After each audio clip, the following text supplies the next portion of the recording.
Hi, everyone, and welcome to Leaf Rants. The Leafs had a press conference today because Craig Berube is the head coach of the Toronto Maple Leafs. Sheldon Keefe was fired a little while ago. I didn't make a video.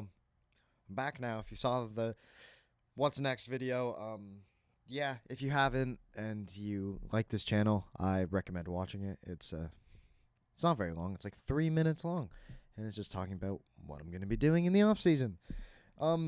But Berube was hired. And yeah, he's here. And was this the right decision? I think it is. I think this was the right decision. They needed a new voice. But it's also the easiest decision they could have made. And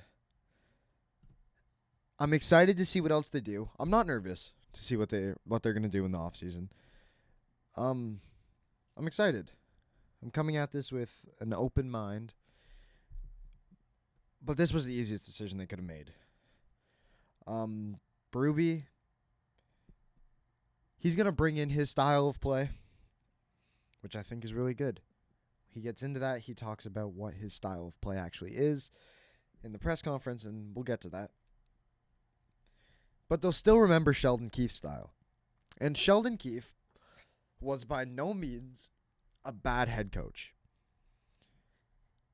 He just had problems of holding players accountable, like Mitch Marner. It's probably the biggest one, right? He held William Nylander accountable for his mistakes, but he never held Mitch Marner accountable. And yeah, Craig Berube does. He doesn't care about the name on your back or the numbers on your paycheck. Everyone's treated on the same level, and that's what I think the biggest difference between these two head coaches will be. That's it. Sheldon Keefe, I have no doubt, will go and be an amazing head coach in the NHL. But he never held Mitch Marner accountable. And Mitch Marner, if he's here to stay, if they can't move him, if he doesn't want to waive his no move, if they don't want to move him, I have more confidence with him under Greg Berube, especially in a contract year. Let Mitch prove himself. Mitch is a good player. He's an amazing player. He plays on the penalty kill, power play. He plays everywhere. Literally everywhere. He plays defense sometimes in the regular season. You're telling me you don't want a Mitch Marner on your team? No, you don't want the contract. You don't want the contract with his playoff results because no one has ever held him accountable. Berube will. John Tavares, I think you extend him in the summer. Mitch Marner, I'd love to not have to take this jersey down and pay for a new jersey. I'm going to get some new jerseys. But I'd love to not have to take down my Mitch one and just take down a Johnny one and put up like Willie or something.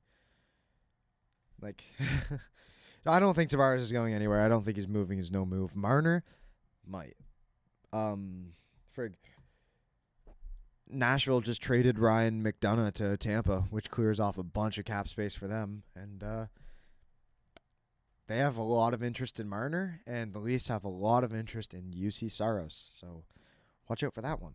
But whatever. Let's actually get into the press conference now. These are my takeaways. Brad Treliving said he interviewed upwards of 9 people. So he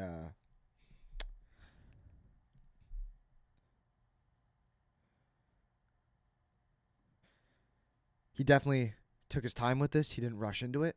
They made a coaching change in a very short amount of time, but 9 people interviewed, and he said it just kept coming back to Berube. So that's what I love to hear. Brad said character matters, and he says that all the time, but I really think it does. He said he said his leadership, ability to build a team, his team-first concept, his ability to connect with players, and his ability to hold players accountable were what kept bringing interest back to Berube.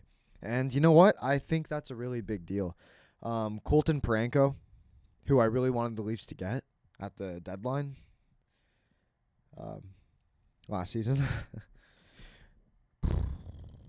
He was talking about Berube and said he's an amazing head coach. Everyone really listens to him. Brad was talking about how when he talked to players, no matter where they played, no matter what style of play or what background they had, they all seemed to really like this head coach and they seemed to play better under him.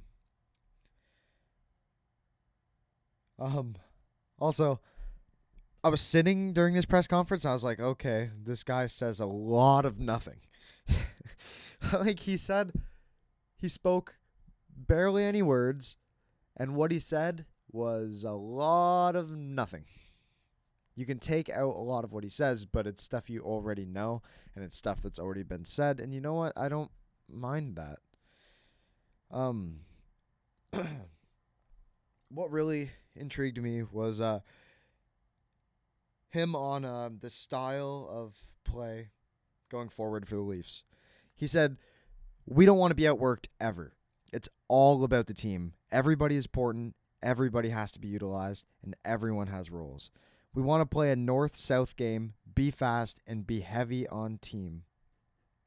And be a heavy team. Sorry.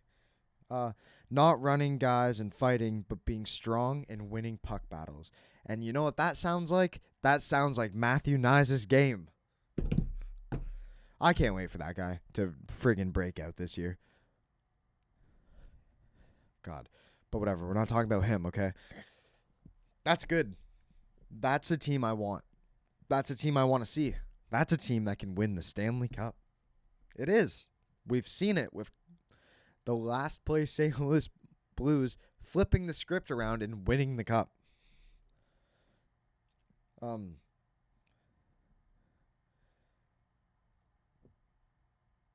That was him on the style of play going forward. His philosophy on holding players accountable.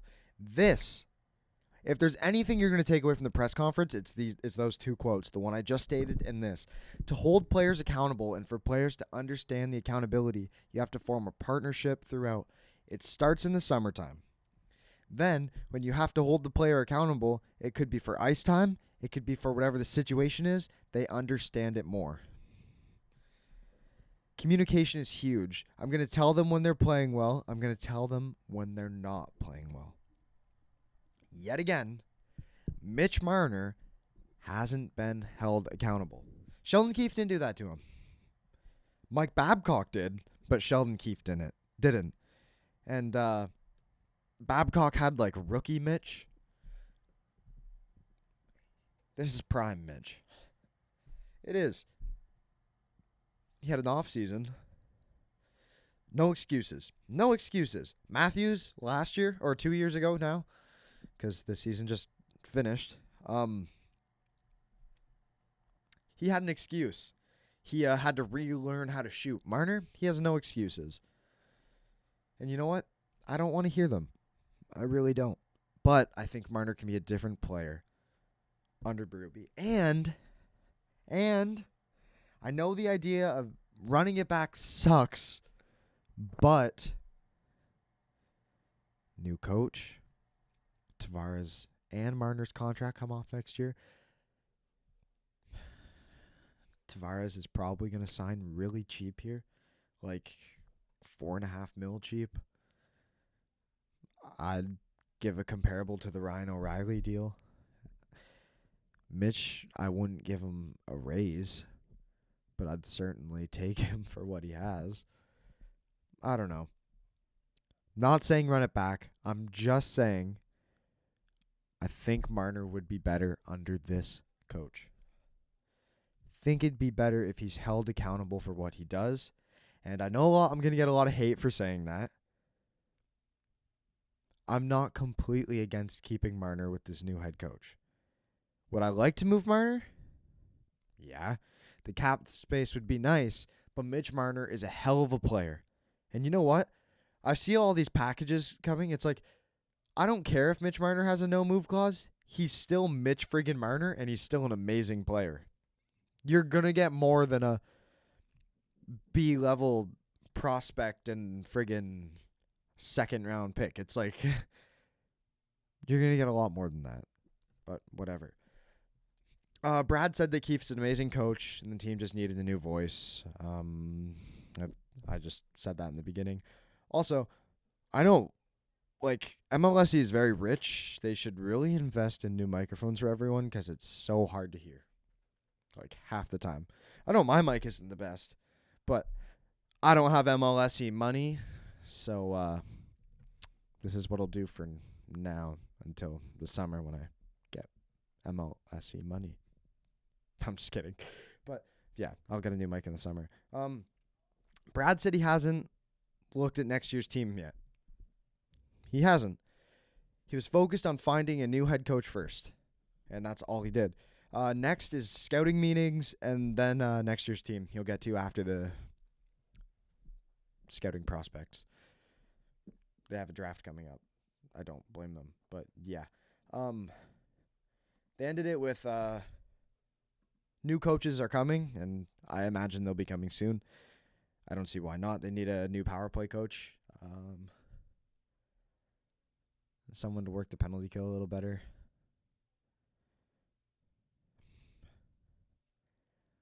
I don't know. I have high hopes for next year's team.